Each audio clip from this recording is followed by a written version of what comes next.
thanks. I want to know, those people who live in Baton Rouge, did you happen to read the Morning Advocate on Monday and see this little section about dietitian fast food can still be healthy? I want to call your attention to one specific part of the article that I thought was extremely well done, and it's exactly what I told the reporter when I spoke to her over the phone. So this was a phone interview, and the part is, when you eat out, you're letting someone else take care of your nutritional needs. So remember that. If you're cooking at home, you have control. If you go out, someone else has control of what you're going to do. So, you know, I think it's always good to give a few statistics about eating out. And, you know, obviously, Americans spend an estimated 44% of their food dollar on restaurant purchased food. This is up from 24% in 1950. So in 1950, people were eating at home. And I actually heard a presentation just the other day where, you know, the presenter was saying that, you know, going out to eat once a week was a real treat, but we have a totally different scenario nowadays. The average American actually eats out 4 times a week, and I know people that eat out almost every day for lunch. So the fact of the matter is that excess body fat is linked to high blood pressure and diabetes, and there are 3 main factors that affect weight, and those are metabolism, your food intake, and your activity level. So if you look at this little cartoon, the man is telling his doctor, I try to eat healthy, I never sprinkle salt on ice cream, I only eat decaffeinated pizza, and my beer is 100% fat-free.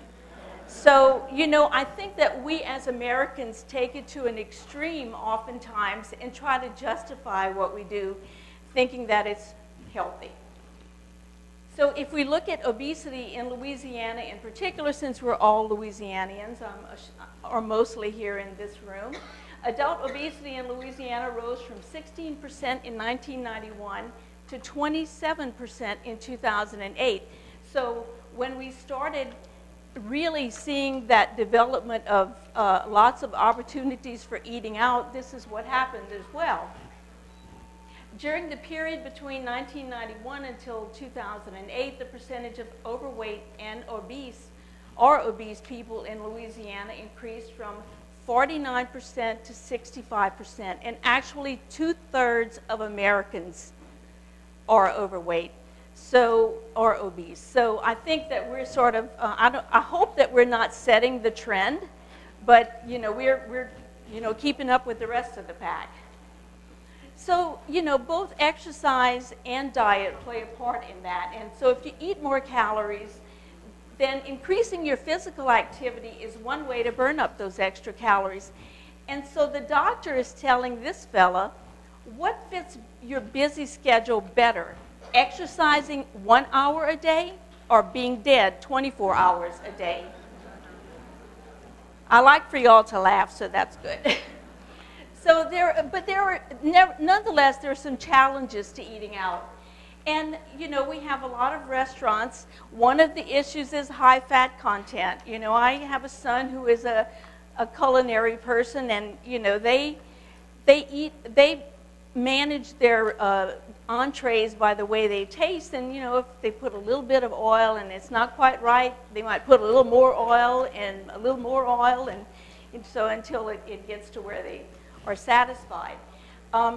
Portion size. If you go to some European countries and you compare the portion size in a European country to what we have in America, you might say, well, they don't have big portions. Well, you know, we have seen a portion size increase in the United States from the 1950s, I would tell you. I had some, if you think of the size of a Coca-Cola in an 8-ounce bottle compared to the sizes today, then you see where we've gone. Comfort foods.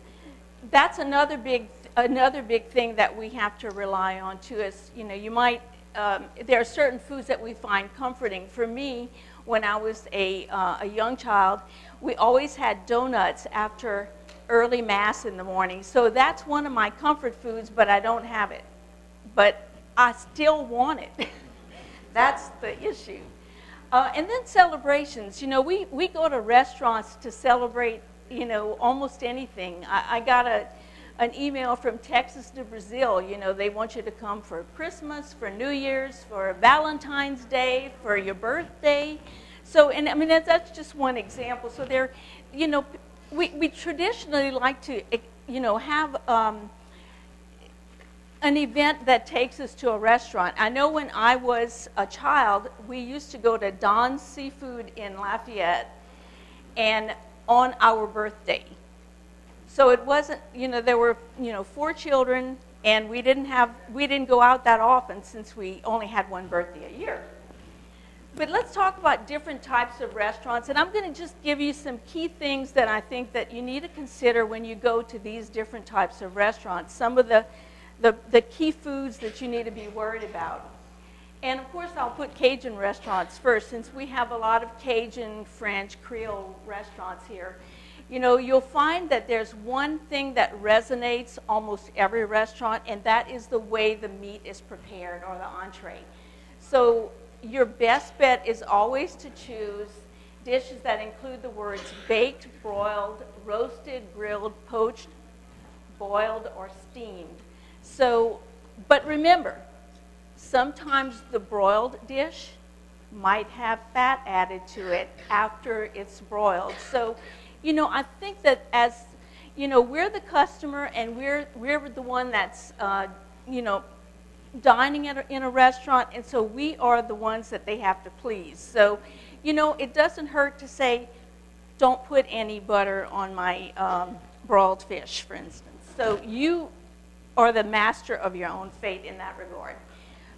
Always remember that the blackened entrees are usually dipped in butter and pan-fried. You know, we think blackened is healthier, but it may not be. And so request a small amount of butter or none to be used on your dish. And of course, avoid fried seafoods and hush puppies, for instance. Another thing that we're noted for is our great sauces and gravies as a, you know, French culture and a Cajun culture. So, you know, enjoy them, but on the side. So that way you can dictate how much you're going to put into it. You know, I don't know how many of you have ever done this, but I have gone to a restaurant and asked for something on the side. And have you ever been amazed at how much, what that container on the side, how much that has in it? And, you know, I keep thinking, my God, if there's that much just poured on the entree, then I'm, you know, unconsciously eating more than I would choose to eat. So just do that little experiment. That's one good trick. Also, cream-based soups instead of, are higher in fat and calories than broth-based soups. Again, I would caution you to worry about the sodium content. So sodium content of all soups is going to be fairly high, and if you're worried about your sodium intake, you need to be careful there. Order a salad with light or fat-free dressing, and again, order it on the side. So a lot of us are experiencing the popularity of Chinese restaurants. They're, you know, and Asian restaurants in general, Thai restaurants. So some of the key points here are to choose entrees with a variety of steamed vegetables and focus less on the meat. Choose steamed rice or brown rice, and you know, I think brown rice is sometimes a little bit harder to find, but if you start asking for it and they see a demand, that people are really interested in brown rice, I guarantee you, you know, there's this old law of supply and demand. If you demand, it's going to get there eventually. Just as we have seen a plethora of fat-free and low-fat products in the marketplace, I think we need to have that same strategy resonate to restaurants. So instead of fried rice, choose the other rices, and ask for your dish to be prepared with little or no oil, Of course, no MSG or monosodium glutamate, no soy sauce or salt, but this might be hard to do. But as I said, some places will accommodate those requests. Try fresh spring rolls instead of deep fried egg rolls is another option at a Chinese or Asian restaurant. Skip the crispy fried noodles because, you know, there's really not, the noodles itself are not as bad, but when you fry them, all it is really is oil at that point. Again, steamed rice, steamed noodles in dishes, and vegetarian dishes often make very good choices. And, you know, we here at Pennington promote the DASH diet. You might be aware of that. It's been in the media a lot, and you know we've discovered for many years that people don't eat enough vegetables, and really need to ramp up the vegetables in their diet. So actually, this would be a good choice. At Italian restaurants, there are a few things to remember. Your tomato-based sauces are often going to be lower in calories than the cream-based pasta dishes. So choose tomato, and also choose a lot of vegetables as well. So choose tomato-based sauces instead of the cream or cheese sauces. And choose pizzas with a thin crust. You see, I'm not telling you not to eat pizza, but I'm just telling you if you're going to eat pizza, maybe you should consider a thin crust pizza because you're not getting as many carbs because of the thinness of the crust, and also if you get them loaded with vegetables and little meat, and actually even reduce the amount of cheese to as much as possible anyway. You know, I didn't mention this in the other slide on Cajun dishes, but I want to mention it now, that we often advise our participants in our studies to don't eat the whole thing. You don't, if it's a lot, and often it is a lot, and often we go to a restaurant because we want a big serving, but we don't really need that. But you know, we're Americans, so we want, you know, the best buy for the dollar. Well, a very good buy for your dollar is to take half of that home and eat it a second time. So if it's good the first time, you'll even enjoy it the second time. So that is a very good strategy. Or if you're with a friend and your friend would like the same dish, split that dish with a friend. So eating at an Italian restaurant is also a good opportunity to get the right kind of fat into your diet. We promote monounsaturated fats, so olive oil is a good choice, but also always remember that the oil and the fat is where most of the calories are. So even though olive oil is a good choice, remember that it's still calories, and the one thing I'm going to end up with at the end of this, but I'm going to say it now, is calories count. So we always have to keep everything in context of calories.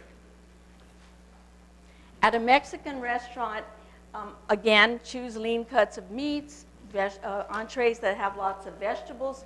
But you know, the key thing is the second point here. And the second point here is what people typically do at a Mexican restaurant. What's the first thing they bring you? Chips and salsa. So I have known people who were extremely hungry and ate 2 or 3 bowls of chips and salsa, and when their entree came in, they were less hungry. So I guess that's a way to take part of it home as a strategy. But you know, really and truly, those chips and salsa are a big impact. And you know what we do? We're visiting with people and we're enjoying the conversation. We might even be having a beer or a margarita, and we're eating those chips and salsa without really thinking about it. It's unconscious eating. It's just something that it's there, it's appetizing, and it's all part of the ambiance of that experience. So that's one thing I want to caution you about at a Mexican restaurant. You know, this is a good thing, that taco shell that is filled with that taco salad, which, you know, salad's healthy, but that taco shell is awfully big and it's fried. So I'm going to caution you about eating the whole thing. In fact, you should probably, if you think about it, it's probably got some sour cream, some guacamole, a ton of cheese. You know, you're already doing enough damage before you get to the taco shell. Seasoned food with salsa. You know, the only negative thing about the salsa is the sodium, because most of the commercial salsas will have sodium. And low-fat sour cream. Now, how many of you know a Mexican place that actually has low-fat sour cream? You know, I haven't eaten at a Mexican restaurant in quite a while, but, you know, I would start asking. Or bring your own. Wouldn't that be embarrassing to them? So, again, that strategy, take half of the dinner home or share with a friend. And, you know, typically, if you think about it, these two comments are really specific for Italian and for Mexican restaurants, because typically they're known for large portions. So let's talk a little bit about fast food. You know, we have fast food, we have healthy options at some fast food restaurants, and I'm going to talk about that in a little while. But here, the guy behind the cash register is saying, okay, well, you got one low-cal mandarin, almond, and watercress salad. Would you like anything else on it? And the guy says, yeah, a Big Mac and some fries. The reality is, and I would challenge you to go to observe in a fast food restaurant, how many people go in there for the salad and the healthy stuff. It's there. But also to remember, supply and demand. If you don't demand it, they may not have it later. So it's something I want you to think about.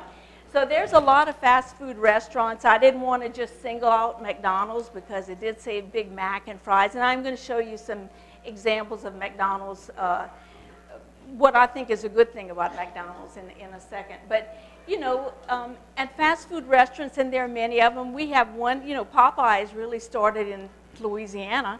So, you know, that's a fast food restaurant. So most of these little tips actually are more unique to the burger places. But, you know, again, I don't know if you're going to find much baked chicken at Popeyes, but, you know, that would be the thing to choose rather than fried.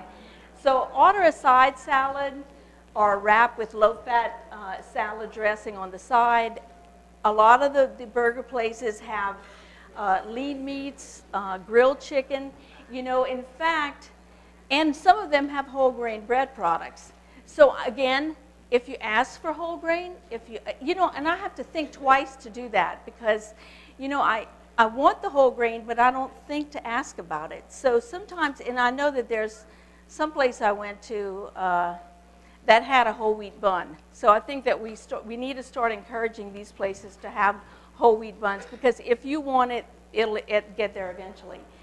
But you know, the other thing that years ago, the first, I think they had a grilled chicken sandwich at Burger King, and it was a delightful product, but you should have seen how much mayonnaise or ranch dressing that they put on it. So I'm going to caution you to remember that although they may have a grilled chicken sandwich, if they put a ton of dressing on it, you know, ranch dressing, it turns something that could be healthy into something less healthy. So it's calories, again, calories. Hold the cheese. Cheese is the #1 product that has a lot of saturated fat, because that's the one thing that's very high in our diet. So we need in our diet, not in our diet, but in our food supply. So the more cheese you eat, the higher the percentage of calories from saturated fat you would consume. And actually, that type of fat is very much related to heart disease. So I want to caution you about that. Also, bacon. Hold the mayo as much as possible, or I just use mustard.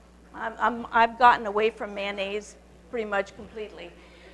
Choose a baked potato. I know Wendy's has a baked potato. Now, you know, and you're probably going to say, yeah, and they put lots of sour cream, and they put chili, and they put nacho cheese sauce, but you can have it plain. So they're not going to not give it to you if you want it plain. So use lower fat sour cream or instead of traditional toppings. So avoid sauces and cheese. Choose lettuce, tomato, pickles, mustard, or ketchup. But again, watch out for the sodium. And this is a word of caution. An average restaurant meal contains more than 1,000 calories. So, you know, if you're on a diet to lose weight and you need 1,500 calories a day, and you go to one fast food restaurant and are not careful about what you order, you could only have 500 calories left for the entire day. So, you know, the thing is, do you want to spend it all in that one eating experience, or do you want to do something different that might be a little bit healthier for you? Portion size is still important, and I wanted to talk, and these I thought were kind of cute cartoons. This one says, giant silverware makes the portions look smaller so you don't feel guilty after eating so much. This one says, I'm prescribing a diet pill, and the guy says, can you supersize it? Because supersizing actually, you know, my little comment about the 8-ounce Coke versus the big gulp, you know, we've seen that, and that has not helped our problem here. And then this other one, I didn't have as good a one, but it's just relaxed. This is low-fat ice cream. And, you know, and that reminds me of the story about the Snackwells cookies. You know, the Snackwells cookies, when they became popular, you know, my mother used to love these little, you know, the ones with the marshmallow and the cake, and they were wrapped up, they had a little candy, like chocolate coating. My mother loved those. And she'd have them in the house, and we'd eat them. And then, you know, oh, lo and behold, this is not healthy. They're high in fat. So the Snackwells company made a low-fat version, almost a fat-free version. So the mindset of the American is, if it's healthy, I can eat more. So we had, there was an article in the Morning Advocate in the food section well, it's been quite a few years ago, maybe 15 years ago, where they looked at the calories in that Snackwells cookie compared to the regular version, same calories. One was higher in fat, the other one was higher in sugar. So if you look at some of these, if you're going to make some changes that you think are healthy, in terms of fat, that's a good thing if you don't have a weight problem. But if you're trying to control the weight problem, in addition to getting healthy, then read the label.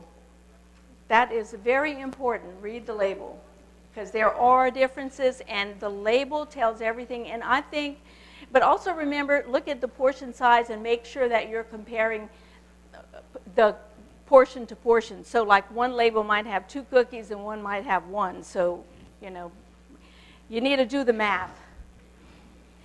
So I want to talk a little bit about meal comparisons and about getting the most nutritional value out of your calories. And I want you to remember that you don't often have to give up your favorite foods, just choose a better option. One of the things is this McDonald's comparison. Now I'm just giving you this because there's a little, on their website, on the McDonald's website, you can actually find this information out yourself. So we went to and I'm going to show you how to do it. We went to the website and we saw where we put these items together. A double quarter pounder with cheese, large French fries, and a 32-ounce chocolate triple thick shape. Now, no one in here would eat this right, correct? Okay. Well, if you did, and you only needed 2,000 calories a day, you're getting 2,400 just in this one meal. So, and a load of other fat and other options.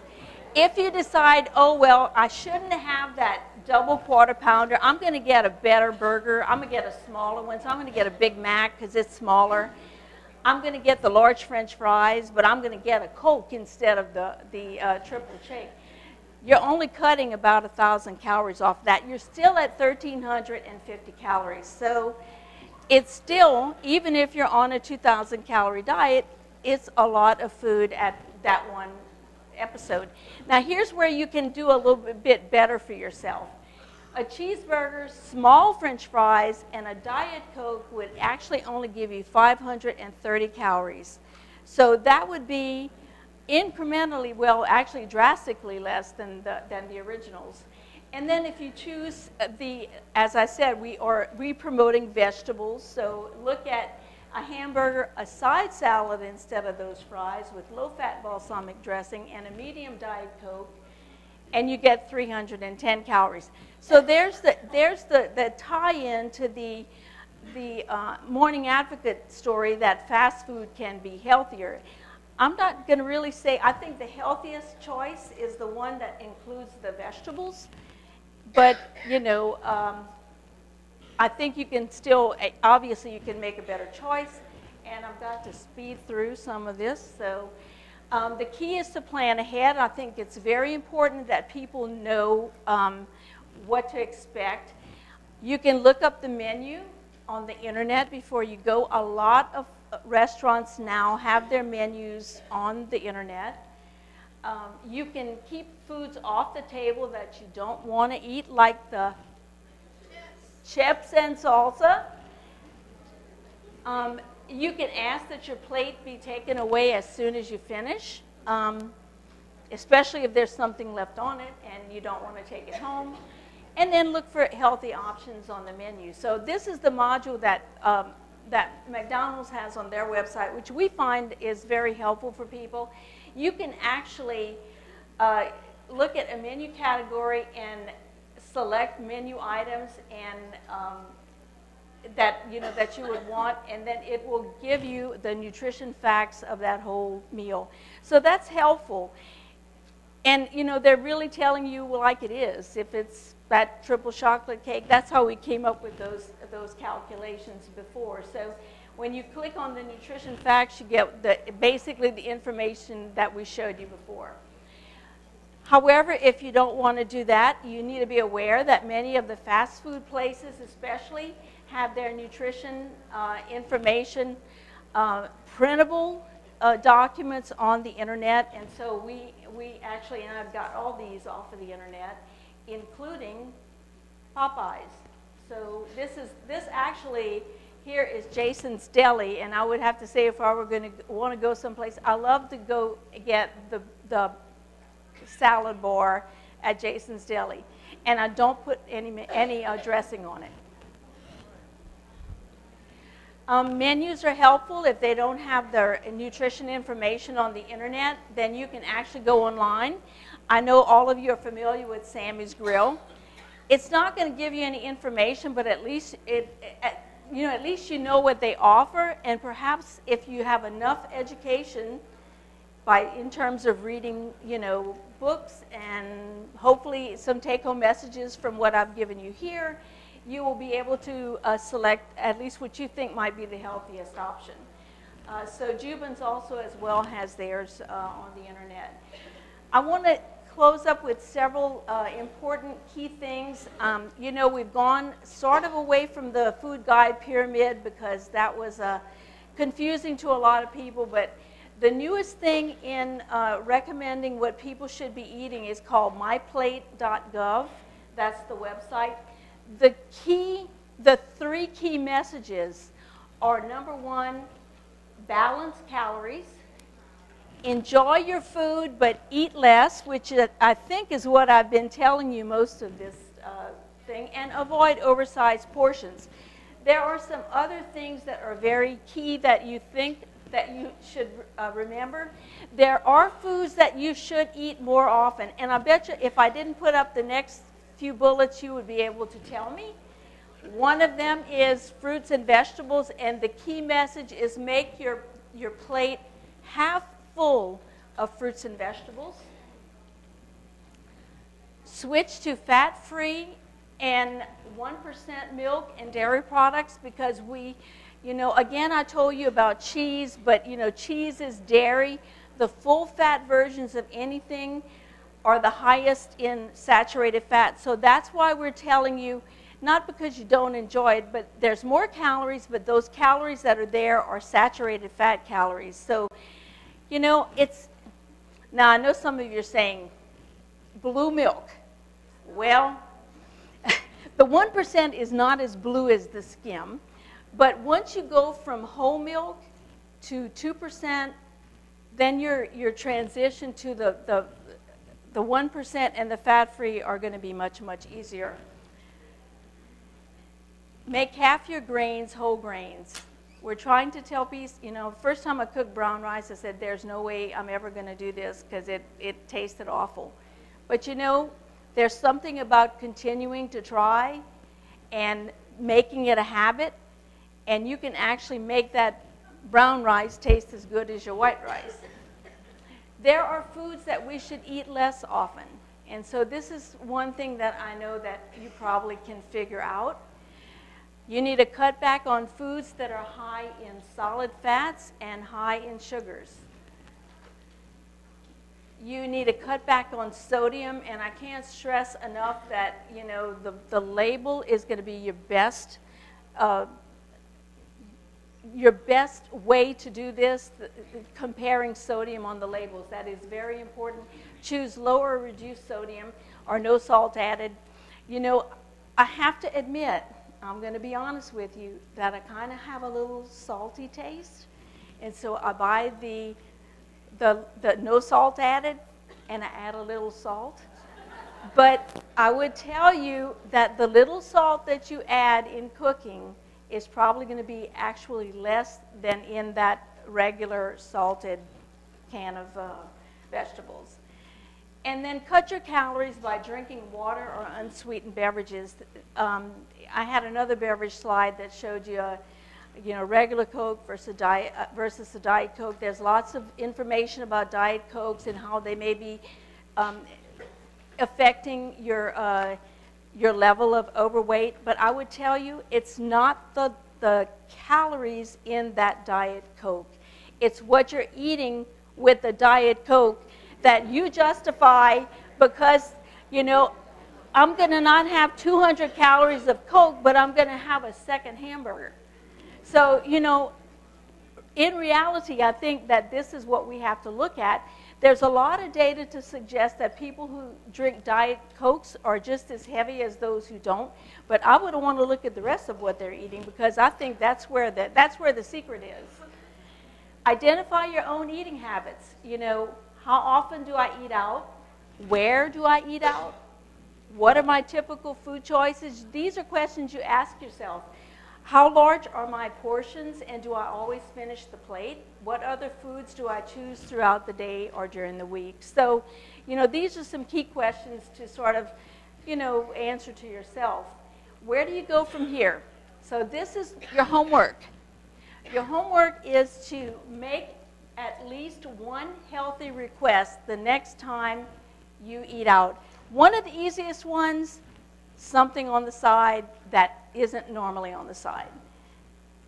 Track your daily food intake and physical activity. And I will have to tell you that we have done, in the interventions that we have done here at Pennington, you know, we make people write down their food. It is the most hated thing that they have to do, and they protest. But you know what? It works. And it works all the time. And we can compare groups of individuals in our different interventions, those who wrote down what they ate and those who didn't.